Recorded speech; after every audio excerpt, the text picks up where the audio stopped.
Welcome to Modern Latin America in 15 minutes. My name is Dr. Kim Richardson, and today we are discussing bananas and canals, but not in that order. It should be called canals and bananas. Nonetheless, they're intricately interlinked, as you'll see.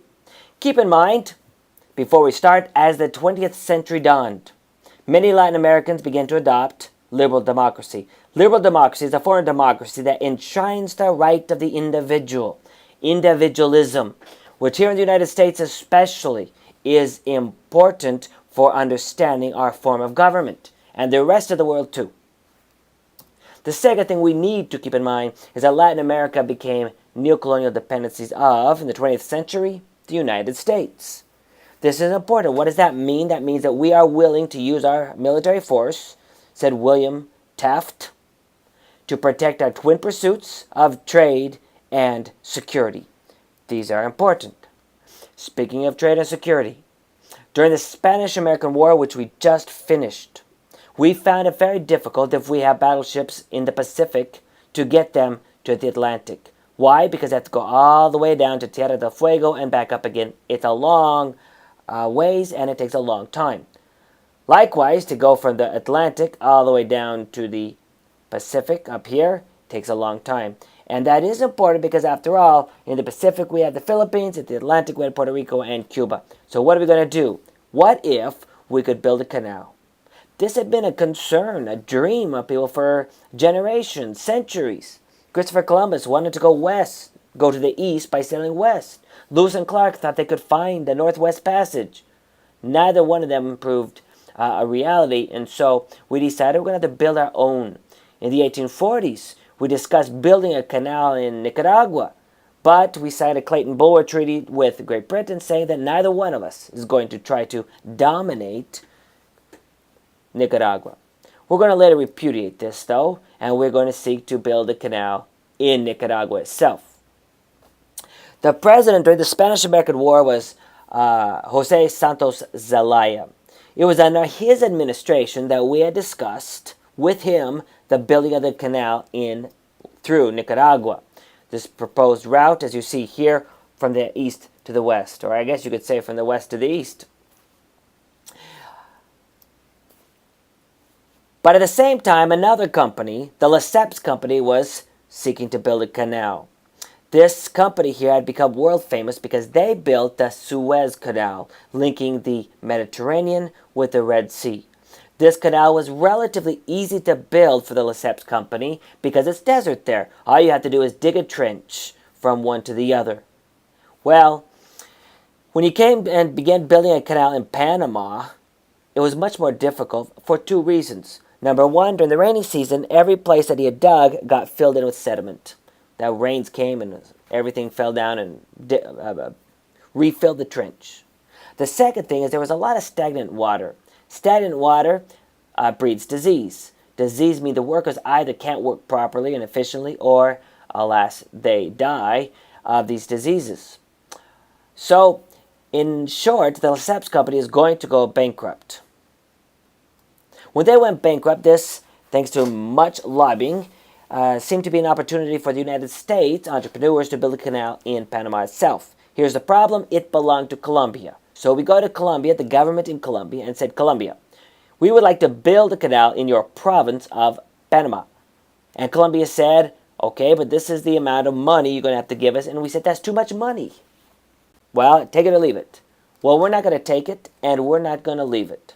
So they go to Panamanian revolutionaries, independence, and incipient independence movement, and we say, hey, if we guarantee you independence, will you in turn give us a 10-mile wide swath of land for which we can build a Panama Canal? And they said, yes, absolutely. So, deal. In not December, but in 1903, they declare independence, and the Colombian troops began to march to crush this independence movement. We sent our battleships on both sides, the Gulf of Panama, the Caribbean Sea, and refused to let them pass. As such, you cannot crush an independence movement if you cannot send your troops to crush the independence movement.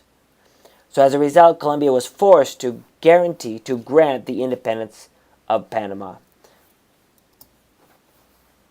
Panama then is going to, in 1903, guarantee the independence, give us the land.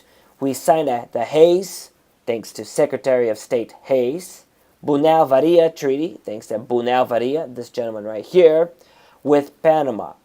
Now, if you think about it, Hays is an American, Bunau-Varilla is a Frenchman, so where are the Panamanians in this? They are not here. Nonetheless, we sign a treaty in which the Panamanians, represented by this gentleman here, give us a 10-mile wide swath strip of land, and we begin to build the following year the Panama Canal. Is that legal? Not even a little bit. Theodore Roosevelt, however, said this after he left the presidency: "There was much accusation about my having acted in an unconstitutional manner." Think about it. It was unconstitutional, and he is telling the truth. I did it. I took the isthmus, started the canal, and then left Congress, not to debate the canal, but to debate me. While the debate goes on, the canal does too. And they are welcome to debate me as long as they wish, provided that we can go on with the canal. So the United States then begins to build this Panama Canal, this territory right here, 10 miles wide swath of land, build the Panama Canal from 1904 to 1914. I like this picture. It's one of my favorite pictures, in a steam shovel with ex-president by this point, Roosevelt, sitting in the steam shovel. I don't know if he's supposed to be trying to move it or do something, or if he's just sitting there and taking a break. But one of my favorite pictures of President Roosevelt and this steam shovel. What about Nicaragua? Going back to Nicaragua. So we were friends with the president of Nicaragua because we wanted to build a canal through Nicaragua. But once we stopped needing to build a canal through Nicaragua, we stopped really necessarily needing to be friends with the president of Nicaragua, Zelaya. Okay, so if we turn to him, he had a dream at the same time that he wanted to reunite all of Central America into one country. Remember, 1821 to 1838, it was an independent country. But then in 1838, Civil War, and they broke up into the independent republics. So he wanted to reunify them, but found it very difficult because each individual country claimed their own nationality and their own reasons for not wanting to be part of the unified Central American country that he dreamed up. He tried to apply pressure politically. He sent military expeditions into Honduras and El Salvador, and he clashed with American companies, especially logging and gold mining companies over concessions. So, in other words, he did three things which is going to upset the American government. But that's not the worst thing. Now remember that this is a period of neocolonialism. So his biggest error is going to be in 1909 to borrow 1.2 million pounds from European banks. He wants to finance a coast-to-coast railroad. Yeah, he might not be able to build a canal himself, but he could build a railroad. And it would compete with the United States, but that's not the real reason why we're so upset. Remember, this is the age of neocolonialism. We're upset because that means that he's going to be less dependent on the United States. I mean, in a period of neocolonialism, we need them to be dependent on us, to buy our manufactured goods and to sell us the raw goods. So we decided it's time for him to go. In October of 1909, in a town on the coast, the east coast, the Caribbean coast, called Bluefields, some Americans formed a conspiracy with the provincial governor, General Juan Jose Estrada, to overthrow the president of Nicaragua. He was forced to step down as a result of this uprising, and then a successor came to place, but the successor too is going to be forced to step down. In December of 1909, the U.S. Marines land right there in this place called Bluefield, and then from there we're going to march in to overthrow the government. Here's another image of the U.S. Marines. In this particular image, they're embarking in New York to go to Nicaragua. So we overthrow then, in 1909, President Jose Santos Zelaya, the constitutional president of Nicaragua. Again, is that constitutional? No, but this is neocolonialism. We are going to therefore occupy Nicaragua from 1909 to 1933. There was a small break between 1925 to 1926. So small, however, that generally people just simply argue that we occupy directly, continuously until 1933. 1933, what's going on there? The new president, FDR, is coming to power, right? And the president is told in no uncertain terms by Congress, listen, we cannot give you any more money to fight this war down in Nicaragua. It's taking forever. I mean, go back to this, right? 1909 and 1933 is taking forever to put down the uprisings. Not only that, but the people here during this Great Depression are rebelling against it. They're saying no more with this war. You know, the same thing that you think about when you think about the opposition to Vietnam War. There was opposition to this war here. One of the problems is that a guy by the name of Augusto Cesar Sandino had launched a rebellion in 1927.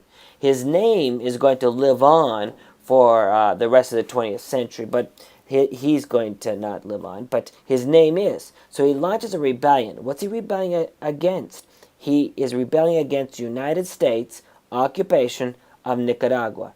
He's not political in the other ways that we think of political movements. He just wants to get rid of the United States. Well, in 1933, the United States withdrew our troops. When we withdraw our troops, we leave behind a replacement called the National Guard. And so the National Guard has one of its leaders, a guy by the name of Somoza. And the president of Nicaragua, Somoza, head of the National Guard, and Sandino, the leader of this movement, this rebellion, let's come to a dinner and figure out what we're going to do. So in 1933, Sandino agreed at that dinner to a ceasefire after the U.S. Marines withdrew, which they are withdrawing at that point. Well, that was not enough for Somoza.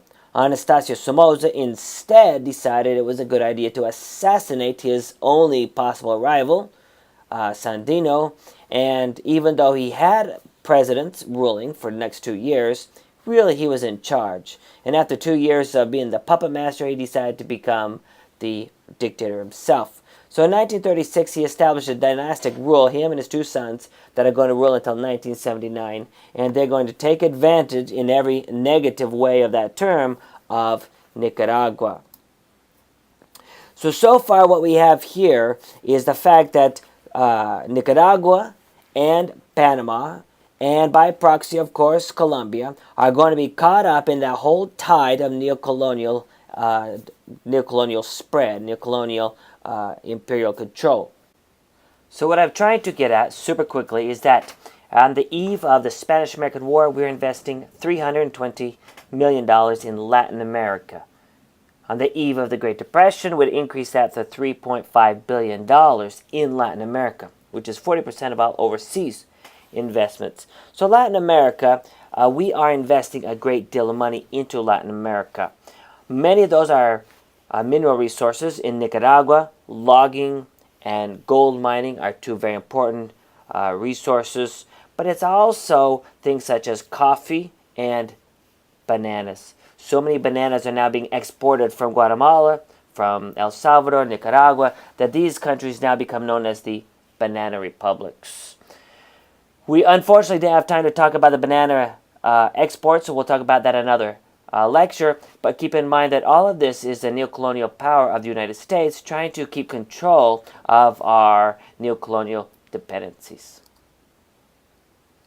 This is Modern Latin America in 15 minutes.